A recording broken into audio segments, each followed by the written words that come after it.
как нет истории, нет физики тоже. В Казахстане нет физики, нет математики, никто не работает. Точно так же, наверное, и биологии, и географии тоже. Нет. Потому что все перестали работать. Все начали заниматься конъюнктурой. И ее тоже нет. Вот. И в советский период история писалась конъюнктурно. Сейчас совесть не позволяет писать конъюнктурно, но работать некому.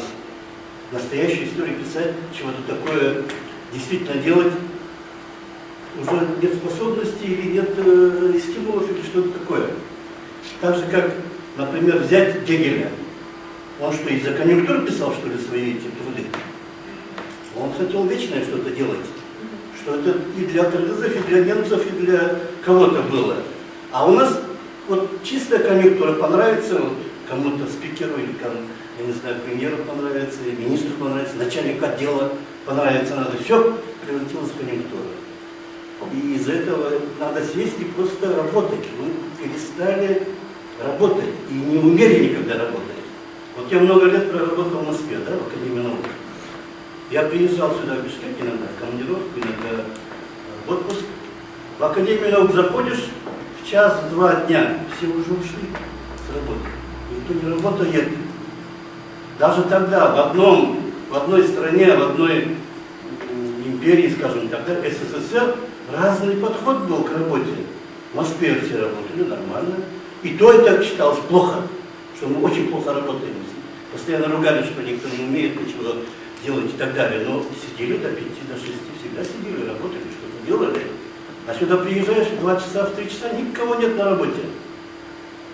Вот такая ситуация. И вот надо работать, и я просто напоследок одну вещь расскажу, маленькую. Все видели фильм «Троя», да? Брэд Питт играет Ахилла.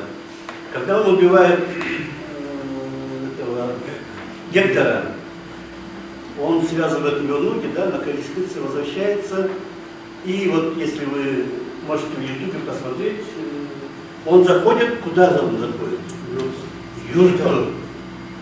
Юрта. Он заходит и там водой там плещет себе в лицо, моется. И сзади настоящий гереге, настоящий ух, настоящая юрта, самая обычная.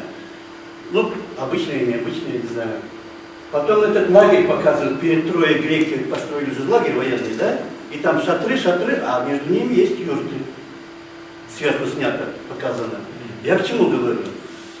Троя это какой век до нашей эры? 18-13 век до нашей эры. Ну, грубо скажем, 1500 лет до нашей эры. После этого 2000 лет нашей эры.